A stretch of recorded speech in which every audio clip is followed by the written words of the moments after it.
Chapter 13. For the next 5 years, from 1945 to 1950, Miriam and I lived with Aunt Irina. She owned a large apartment house in Cluj. Before the war, Miriam and I had always enjoyed visits to Aunt Irina's home and her visits to see us. She and her husband traveled extensively, and she would tell us stories of vacations on the French Riviera and Monte Carlo. We loved to hear about and see her jewelry and furs. Her son was our favorite cousin. But a year or two after our arrival in Cluj, we began to discover that freedom was not what we had thought it would be. Romania was now controlled by the Communists. The Communist Party was the only political party and had complete power. The secret police force arrested anyone opposed to the government and took over people's property and gave it to the peasants. During the war, the Nazis had forced Aunt Irina to work in a bomb factory in Germany. Her husband and son had perished in the camps. When she returned to Cluj, she found that the Communists had taken most of her possessions. However, the state let Aunt Irina keep her building because she was a war widow and a survivor of the concentration camps. She married a pharmacist who was also a survivor. We all lived together, but we were not really a family. We knew our aunt cared about us because she was the only one of our relatives willing to take us in. But Aunt Irina never hugged or kissed us or spoke kindly. Miriam and I hungered for affection and yearned for a loving mother. Aunt Irina still had Persian rugs, a porcelain collection, and some designer clothes left from her pre war days. These treasures reminded her of the good life she used to have, and strangely, seemed to mean more to her than we did. Miriam and I felt out of place in that grand apartment. We were sloppy and messy. We were 11-year-old kids who had returned from the barracks of Auschwitz. We did not belong in Auschwitz, but we did not entirely belong in this fancy apartment in Cluj either. Every night I had nightmares. I dreamed of rats the size of cats, dead bodies, and needles stuck into me. After we found out that the Nazis had made soap out of Jewish fat, I dreamed that soap bars spoke to me in the voices of my parents and sisters, asking me, "Why are you washing with us?" I did not tell Miriam because I was afraid I would make her feel bad and give her nightmares too. We both developed health problems and caught colds all the time. Painful sores covered our bodies. The sores grew as big as apples and formed scars. When Aunt Irina took us to the doctor, I was terrified. I remembered Dr. Mangala and his assistants in white coats. I had learned not to trust doctors so much. When the Romanian doctor examined us, he said, "These children have what many war children are suffering from malnutrition. There is nothing wrong with them that vitamins and a good diet cannot fix." At that time, vitamins were not available and food was scarce. We stood in line for hours to get a loaf of bread.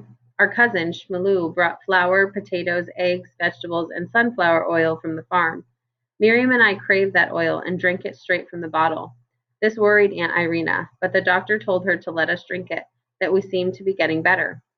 One day, as I was eating white bread on the veranda of the apartment, someone saw me and reported me to the secret police. That night, the police came and raided the apartment and seized all our food. The next day, my aunt built a fake cabinet that looked like a wall. You could only get in there by pushing a button. From then on, we hid our food in the cabinet. One night, the secret police picked up Aunt Irina's husband without any explanation. He disappeared. We did not know whether he was alive or dead. When we walked outside, we always worried who was watching or listening. Someone might turn us into the secret police. Life in communist Romania became more and more difficult. The government controlled everything, including schools. On the first day of high school, Miriam and I wore our matching khaki dresses. We remembered going to school in forts in our matching burgundy dresses. Now all the children made fun of us because of our clothes. We had only missed a year and a half and were not far behind in our school studies. School, however, was harder for us because we spoke Hungarian and classes were taught in Romanian. At school, we were the only Jews. Other students called us names despite what we had been through. Anti Semitic people in Cluj spread rumors that a night a Jewish vampire stalked Christian girls and sucked their blood. Miriam and I went to an orphanage for our evening meal since there wasn't enough food at Aunt Irina's. As we walked home, I kept thinking, how will this vampire know I am Jewish and not attack me? But it was not just the Jews who were being persecuted. Conditions were terrible for everyone. Eventually, Miriam and I went to a Jewish Zionist organization to learn about Palestine, but the government later shut the organization down. Sometimes we received packages from our aunt in the United States. Once she sent some fabric, and Aunt Irina took us to the seamstress and had 3 sets of matching dresses made for Miriam and me. Our favorite was blue with little polka dots. We loved wearing matching dresses to attract attention and fool the boys. Our American aunt also sent coats, but they were adult styles and did not fit. One day in 1948, when we were 14, the government announced that the store would have new coats for sale.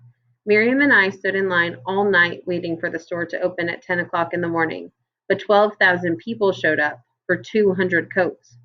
When the doors opened and people rushed in, a sales lady who was a friend of our aunt's recognized us.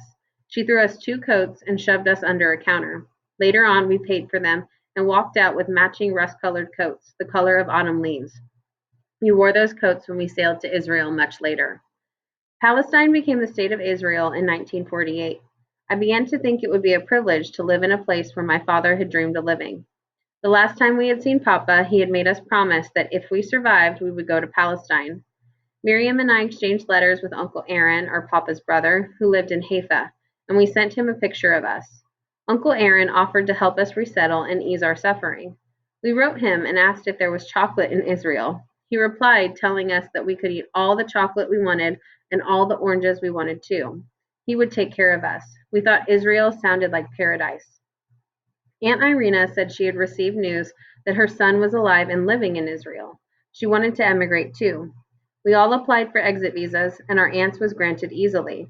It took Miriam and me 2 years to obtain ours. The government did not want to let young people leave Romania because they needed the youth to rebuild the war-ravaged country. Nevertheless, we started preparing for our trip. The rules changed daily about what we could take. We packed 1 year before we left and lived surrounded by boxes filled with things we wanted to bring. In order to leave the country, Miriam and I had to sign over our remaining property. We still owned 2 acres of farmland and the house in Ports. The communists had already claimed most of the farm to divide among the peasants. We wanted to leave so badly, we signed it over. 2 months before we left Romania, Aunt Irina's husband was released from prison and given a visa. He did not say a word to us girls about what had happened to him. We were just glad he had been freed. Finally, in June 1950, when we were about to leave, the government informed us that all we could take with us was only what we could wear. The day we left, Aunt Irina made us put on 3 dresses underneath our matching coats. I carefully wrapped the creased photos of my family in paper and brought them with me. We took a train to Constanza, a city on the coast of the Black Sea. Pushing and shoving, we lined up to board the ship. Miriam and I were squashed. I could hardly breathe, but we tightly clutched each other's hands so that we would not be separated. There were 3,000 people on a ship built to hold only 1,000. We waited for 24 hours before we set sail. As we pulled away from shore, I knew there was nothing left for Miriam and me in Romania. During the past 5 years, I had continued to hope that our sisters or parents might come back. The Jewish organizations working with the Red Cross had posted lists of people returning. I had checked the lists at the orphanage where we ate dinner every single night, but there was no sign of any member of my family. Miriam and I were 16 years old. We needed to move on. It was a long, tiring trip. For days and days, we saw no land, but it was exciting to be on the open sea. The endless stretch of water and sky with fresh air and the wind sifting through our hair smelled of freedom and promise. Hand in hand, Miriam and I watched dolphins jumping in and out of the ocean. Early one morning, our ship approached Haifa. As the boat docked, we stood on the deck and watched the sun rise over Mount Carmel, Israel. It was one of the most beautiful sights I had ever seen. The land of freedom. Most of the passengers on the ship were Holocaust survivors like us. Everybody burst into the Israeli national anthem. We were crying and singing with joy. As we disembarked at the port, we searched for a person looking for us.